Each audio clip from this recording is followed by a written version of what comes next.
नमस्कार मित्रों, मैं सच्चिदानंद गुप्ता।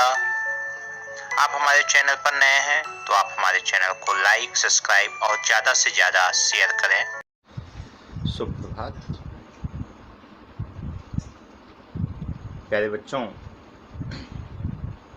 आज हम एक ऐसे टॉपिक को लेके आ रहे हैं जो आप बहुत पहले क्लास 7th में, क्लास 8 में, क्लास 9th में, क्लास 10th में, 11th में आप कर चुके हैं।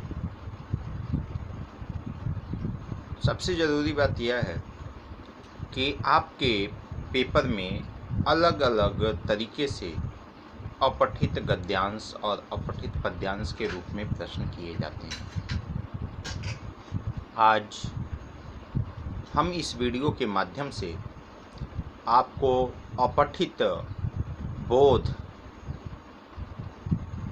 के बारे में बताएंगे। अपठित बोध क्या है, ये अपठित बोध के कितने प्रकार होते हैं और अपठित बोध को कैसे हल किया जाता है। जैसा कि आप सभी जानते हैं, अपठित बोध का मतलब होता है बिना पढ़ा हुआ,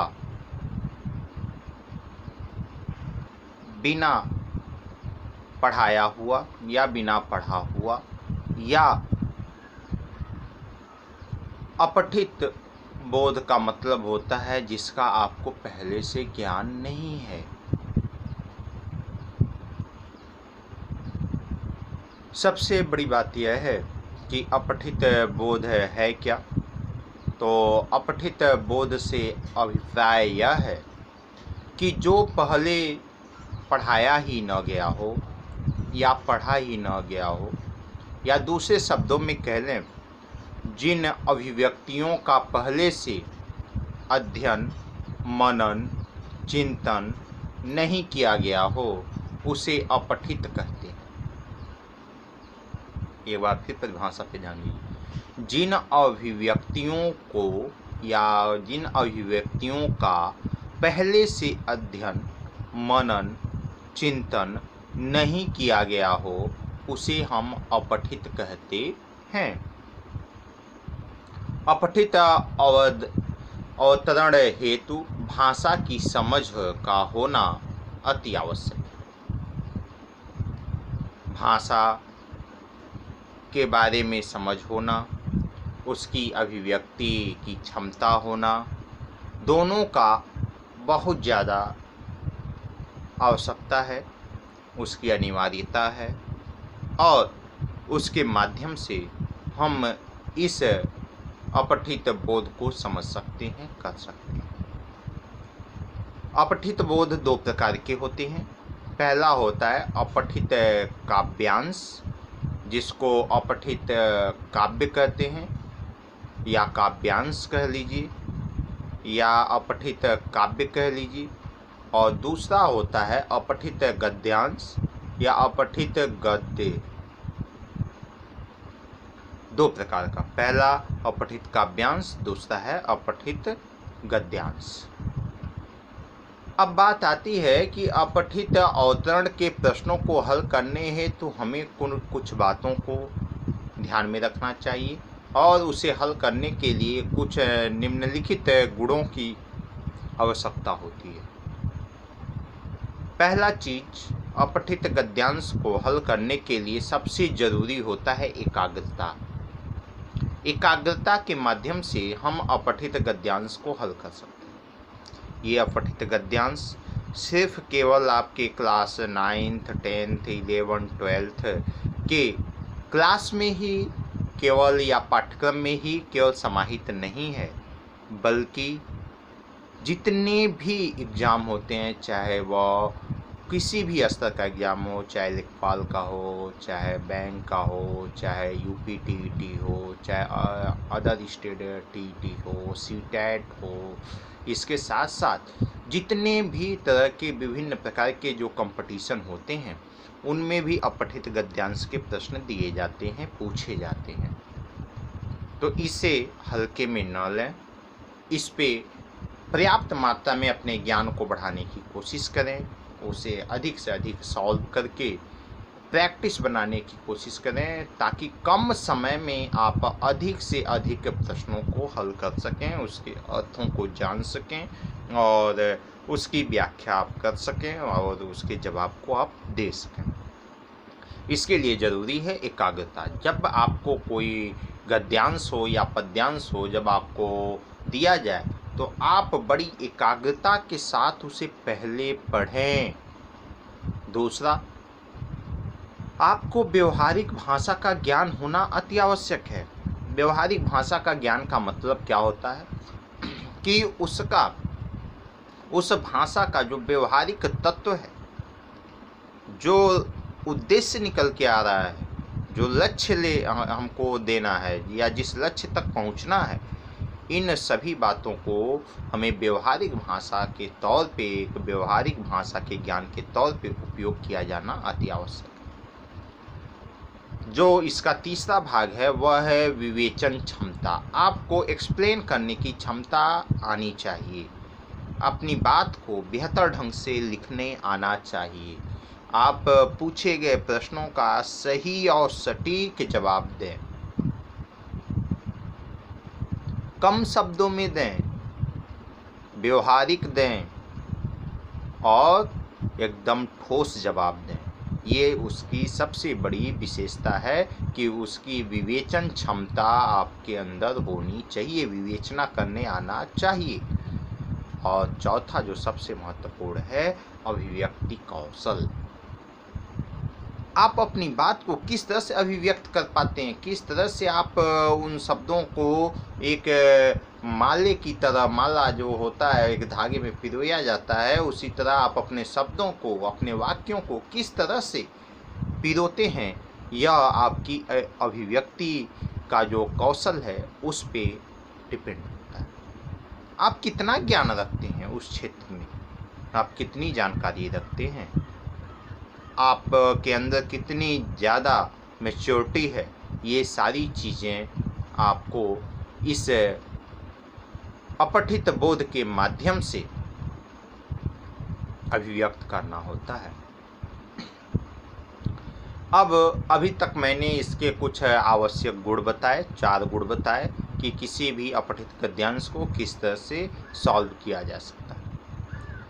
अब हम बात करेंगे कि किन किन बिंदुओं को अपठित गद्यांश में ध्यान रखना चाहिए। सबसे पहला, सर्वप्रथम अपठित अवतरण को कम से कम 2 या 3 बार ध्यानपूर्वक पढ़ना चाहिए। मतलब एकाग्रता के साथ, मैंने एकाग्रता की बात किया था गुण में, तो एकाग्रता के साथ कम से कम 2 या 3 बार अवश्य पढ़ना चाहिए। इस प्रक्रिया से अवतरण का मूल भाव जो होता है वह आपको समझ में आ जाएगा या आप उसको समझ सकेंगे। दूसरा पॉइंट, फिर पूछे गए प्रश्नों के उत्तर, क्या फिर पूछे गए जो प्रश्न, नीचे जो प्रश्न पूछे गए हैं उनके उत्तर आपको क्या करना चाहिए, अवतरण में रेखांकित कीजिए, रेखांकित करने की कोशिश। लेकिन बोर्ड एग्जामिनेशन के पेपर में तो यह संभव नहीं है, क्योंकि आप उसे रेखांकित नहीं कर सकते, क्योंकि ये रेखांकित करने का मतलब है कि आप क्वेश्चन पेपर पे टिक कर रहे हैं, ये नकल माना जाएगा। इसलिए आप विशेष तौर पे इस बात को ध्यान में रखें कि अपने मन में ही उसे रेखांकित करें कि इसका उत्तर फला लाइन में है, इसका उत्तर फला ये है और इसका उत्तर ये है। इस चीज़ को ध्यान में रखना होगा कि प्रश्न क्या कर रहा है और इसका उत्तर कहाँ है, न कि पेन या पेंसिल से उसके नीचे अंडरलाइन करने से बचें। रेखांकित अपने दिमाग में करेंगे तो बेहतर होगा, क्योंकि आपको क्वेश्चन पेपर पे रेखांकित करने की आदत नहीं डालनी चाहिए। ऐसी भूल कदापि नहीं होनी चाहिए, क्योंकि कुछ बच्चे क्या करते हैं, जैसे पढ़ते जाते हैं और क्वेश्चन पढ़ा तो उनको जैसे ही आंसर मिला पेपर में ही अंडरलाइन कर डालते हैं पूरा। अगर उस समय आप पकड़े गए तो आपको रिस्ट्रिकेट किया जा सकता है। इसलिए इस आदत से बचें, जबकि रेखांकित करने वाला कार्य अपने मन मस्तिष्क में करें, जो कि मैंने बताया कि एकाग्रता उसका मूल भाव है। जब आप अपठित गद्यांश तो एकाग्र होकर पढ़ेंगे तो आपको पता चल जाएगा इसका आंसर यहाँ है, इसका आंसर यहाँ है। अगला, केंद्रीय जो भावानुसार प्रश्नों के उत्तर सरल और सहज भाषा में देना चाहिए। जैसे उसका प्रश्न जो किया गया है उसमें कह रहा है कि इस पाठ से आपको क्या सीख मिली, या इस पद्यांश को पढ़ने से आपको क्या विभिन्न लाभ हो सकते हैं। तो जैसा पैराग्राफ होगा, जैसा आपको पद्यांश या गद्यांश दिया गया होगा, उसके आधार केंद्रीय भाव पे प्रश्न आधारित होंगे। उसका उत्तर बहुत सरल और सहज ढंग से आपको देना आना चाहिए या देना चाहिए। अगला, अनावश्यक विस्तारवादी नीति से बचो। ये बहुत बड़ी बात है। अनावश्यक जो विस्तारवादी नीति लोग अपनाते हैं, बहुत सारे बच्चे अपनाते हैं, कापियों का मूल्यांकन करते समय पाया जाता है कि वह बहुत सारी ऐसी गड़बड़ियां करते हैं, विस्तारवादी नीति अपनाते हैं और उदाहरणों से भी वो उसको भरने की कोशिश करते हैं, उसको पूरा परिपूर्ण करना चाहते हैं। मैं आपको बता दूं, कुछ बच्चे जब प्रश्न किया जाता है और उसका विकल्प न हो, मल्टीपल चॉइस क्वेश्चन के तौर पे न हो, तो केवल लिखना होता है, तो क्या करते हैं, एक पैराग्राफ अगर एक क्वेश्चन किया गया है तो ऊपर का पूरा पैराग्राफ ही उतार के उसमें लिख देते हैं और यह मानते हैं कि टीचर ढूंढ ले, इसी में जवाब होगा। ये आपकी विस्तारवादी नीति, ये आपका विस्तारवादी सोच, ये आपका विस्तारवादी उदाहरण गलत है। लगभग परीक्षा हॉल में या एग्जामिनेशन हॉल में लगभग 10% बच्चे ऐसे ही कार्य करते हैं कि अपठित गद्यांश या पद्यांश जब लिखना होता है, उसका जवाब देना होता है, तो वह क्या करते हैं, वह यही करते हैं कि लिखते समय जब उन्हें समझ में नहीं आता कि इसका आंसर क्या हम लिखें या इसका जवाब में हम क्या लिखें, किस भाषा में लिखें, तो वह क्या करते हैं, ऊपर से पहला जो पद्यांश है अगर मीडियम साइज का है, छोटा साइज में है, तो हर प्रश्न में वही आंसर लिखते चले जाते हैं। ये क्या है?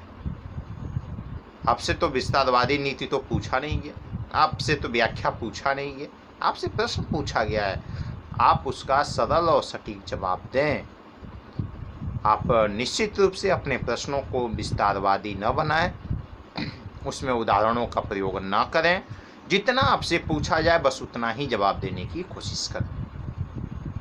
मैंने आज अपठित बोध के माध्यम से आपको इन सभी विषय वस्तुओं पे चर्चा की। इसका तात्पर्य यह है कि अपठित गद्यांश को करते समय हमें इन सभी बातों को ध्यान में रखना चाहिए। हमें अनर्गल बातों से बचना चाहिए, अनर्गल चीज़ों को लिखने से बचना चाहिए, और जितनी ज़्यादा मात्रा में हम इसका अभ्यास करेंगे वह उतना ही ज़्यादा हमारे लिए लाभकारी सिद्ध होगा। अतः आपसे निवेदन है कि आप अपठित बोध को बेहतर समझ चुके होंगे। मैं जो अगला वीडियो बनाऊंगा, आपको सामने प्रस्तुत करूंगा, वह हम किसी काव्य खंड को लेके या गद्य खंड को लेके, अपठित काव्यांश या गद्यांश को लेके प्रस्तुत होंगे। आज के लिए इतना ही। बहुत बहुत धन्यवाद। आप सभी दर्शकों द्वारा हमारा पूरा वीडियो देखने के लिए बहुत बहुत धन्यवाद।